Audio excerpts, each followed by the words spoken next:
Hello guys, केम छो बधा? तो बधाने जय श्री कृष्ण અને રાધે રાધે। તો સ્વાગત છે તમારું મારી યુટ્યુબ ચેનલ શ્રદ્ધા લાઈફસ્ટાઈલમાં અને એક આજે નવી રેસીપીમાં તમારું બધાનું સ્વાગત છે। તો કેમ છો બધા? મજામાં ને? તો આજે હું તમને એક રેસીપી બતાવવા જઈ રહી છું। ઇન્સ્ટન્ટ હાંડવો કહીએ ને તે કેમ કે આપણે છે ને ક્યારેક જોઈએ ને ફોટોસ ને વિડીયોઝ જોતા હોય તો આપણે ઘણી વખત છે ને ખાવાની મન થઈ જતું હોય છે, પણ આથો વગર છે ને ઇમ્પોસિબલ છે આવી બધી વસ્તુ બનાવવાનું। પણ ચાલો આજે છે ને આપણે એવો જ એક આથા વગરની રેસીપી ટ્રાય કરીએ હાંડવો બનાવવાની, કે એમાં કઈ કઈ વસ્તુ જોશે ને ચાલો હું તમને બતાવી દઉં। અને એકદમ ખાવામાં મસ્ત બને છે, હેલ્ધી બને છે। તમે આને બપોરે કે સાંજે ગમે ટાઈમે લઈ શકો છો, બરાબર છે। તમે આને છે ને એની અંદર વેજીટેબલ તમારે છે ને જેમ બને એમ વધારે નાખવાના, એટલે તમારું છે ને પેટ ભરાઈ જશે અને વાંધો પણ નહીં આવે અને તમારું હેલ્થ માટે પણ સારી છે, કેમ કે આપણે બધા વેજીટેબલ એની અંદર એડ કરીએ છીએ એટલા માટે। અને જો તમારી પાસે અત્યારે તો ભાઈ ચોમાસામાં પાલક સારું ન આવે એટલે આપણે પાલક એડ નથી કરતા, નગર તમે પાલકનો પણ ઉપયોગ કરજો તો બહુ મસ્ત લાગે છે બનવામાં અને ટેસ્ટમાં પણ। તો ચાલો જોઈ લઈએ આપણે રેસીપી કે એમાં શું શું જોશે અને કઈ રીતના આપણે શાકભાજી બધું એડ કરશું। તો બના રહેજો વિડીયો સુધી।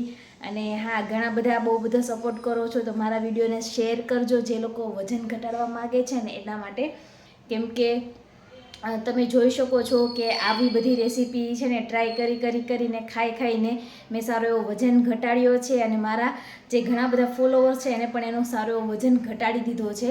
તમે મારી ઇન્સ્ટાગ્રામની હાઇલાઇટમાં જશો ને તો હું બધા જ વિડીયો અને એના રિવ્યૂ તેમાં મૂકું છું, તો તમને જોવા મળશે કે એ લોકોએ કેટલો એનો વજન ઘટાડ્યો છે ને એ। તો કરવાનું કંઈ નથી, બસ આપણે જમવામાં થોડોક ફેરફાર કરવાનો છે ને એ જ છે, એનાથી તમને સારું રિઝલ્ટ મળી જાય છે। તો ખોટી આપણે ખર્ચો કરવાની કે કોઈ ખોટા પ્રોટીન શેક કે એવું કંઈ લેવાની કે દવા લેવાની કાંઈ જરૂર રહેતી નથી, બરાબર છે। તો ચાલો જોઈ લઈએ આજની રેસીપી એકદમ હેલ્ધી અને ટેસ્ટી। હાંડવો બનાવવા માટે છે ને મેં અહીંયા 1 કપ છે ને એકદમ જૂનો જે રવો આવે છે ને એ લીધો છે। જો તમારી પાસે એ ન હોય ને તો તમારે છે ને જાડો રવો હોય ને મિક્સરમાં ક્રશ કરી નાખવાનો। એની સામે મેં છે ને 1 વાટકો જેટલા પોહા લીધા છે રવાના માપમાં, અને એનાથી અડધો વાટકો મેં છે ને ચણાનો લોટ લીધો છે અને 2 લીંબુનો રસ લીધો છે ખટાશ માટે, કેમ કે છે ને ખાટી છાશ હોય નહીં એટલા માટે। તો આપણે છે ને સરસ આવી રીતના માપ લઈ લેવાનું છે। જે વાટકો તમે રવો લ્યો ને એ જ વાટકો તમારે પોહા લેવાના છે, એને મેં છે ને સરસ ક્રશ કરી લીધા છે અને પાવડર ફોર્મમાં લઈ લીધું છે। હવે આપણે એક બાઉલ લઈશું, એની અંદર છે ને રવો, પોહા જે આપણે ક્રશ કરેલા છે ને એકદમ પાવડર ફોર્મમાં એ, અને જે ચણાનો લોટ છે ને બધું સરસ છે ને મિક્સ કરી દઈશું। પછી આપણે છે ને 1 ગ્લાસ છાશનો ઉપયોગ કરવાનો છે। જો તમારી પાસે ખાટી છાશ હોય ને તો તમે લીંબુ એડ ના કરતા, પણ મારી પાસે ખાટી છાશ નહોતી એટલે મેં લીંબુનો ઉપયોગ કર્યો છે મોળી છાશ સાથે। અને જો તમારી પાસે ખાટી છાશ હોય ને તો તમારે ક્યાં જરૂર જ છે કાંઈ વસ્તુ બીજી એડ કરવાની। તો હવે આપણે સરસ મિક્સ કરી લીધું છે અને હવે આપણે એને છે ને પલાળી દેવાનું છે।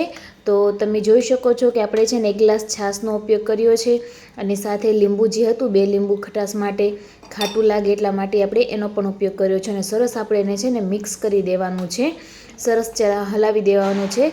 અને આપણે અત્યારે એકદમ પાતળું બેટર નથી રાખતા, થોડુંક થીક રાખીએ છીએ અને પછી જો જરૂર પડશે ને તો આપણે એને છે ને પાણી એડ કરી અને પતલું કરી નાખશું, બરાબર। પણ અત્યારે પલાળવા ટાઈમે તો આપણે થોડુંક છે ને જાડું જ રાખવાનું છે।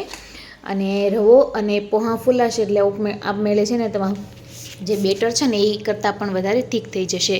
અને પછી મેં એની અંદર છે ને મીઠું એડ કર્યું છે, તો તમે જોઈ શકો છો એ રીતના આપણે સરસ એવું છે ને બધું વસ્તુ એડ કરી અને છે ને જેવી રીતના આપણે બેટર પલાળીએ છીએ ને એવી રીતના જ પલાળી દેવાનું છે। જરૂર પડે તો તમે પાણી અથવા તો છાશનો ઉપયોગ કરી શકો છો તમારી ઈચ્છા મુજબ, બરાબર છે। મેં અહીંયા પાણીનો ઉપયોગ કર્યો છે। તો જો આપણું બેટર સરસ થઈ ગયું છે, તો હવે આપણે એને છે ને મૂકી દઈશું ઢાંકીને અડધી કલાક માટે। આપણે અડધી કલાક જેટલો સમય આપવાનો છે એટલે સરસ આપણું છે ને બેટર હાંડવાનું છે ને બનીને રેડી થઈ જાય એટલા માટે।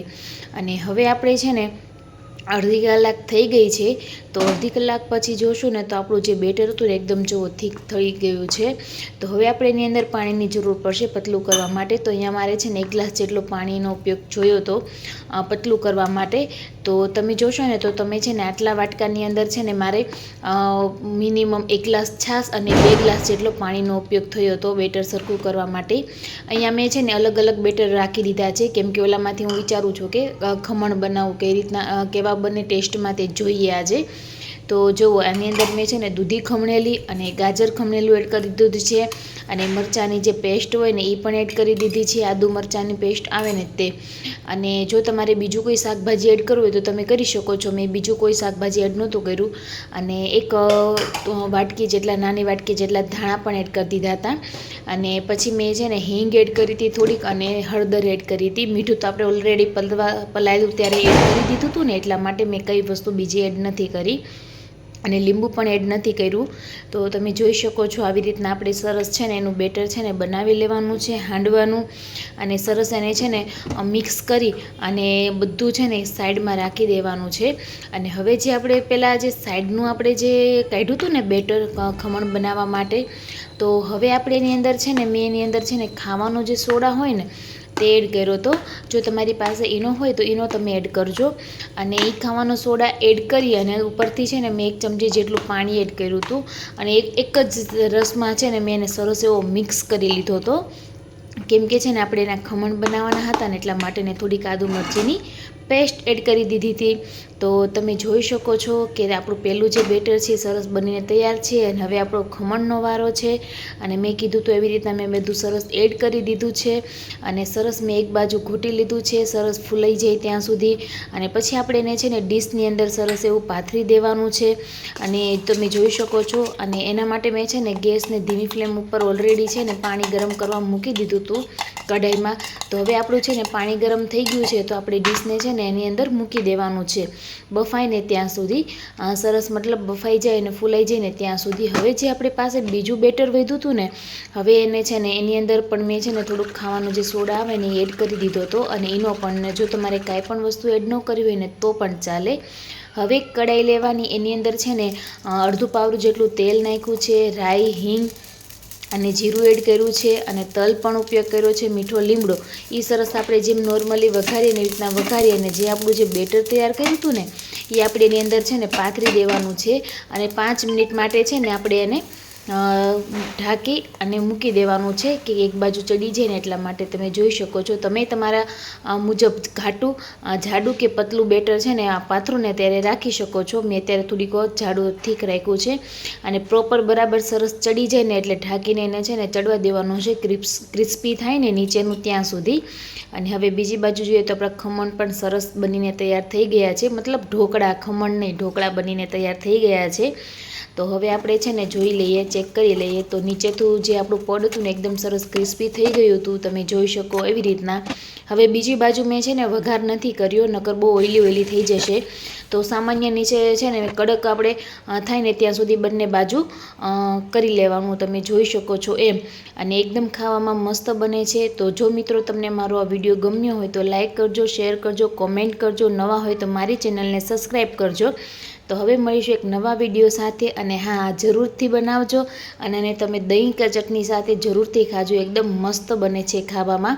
તો ચાલો મળીશું એક નવા વિડીયો સાથે. તો બધાને રાધે રાધે.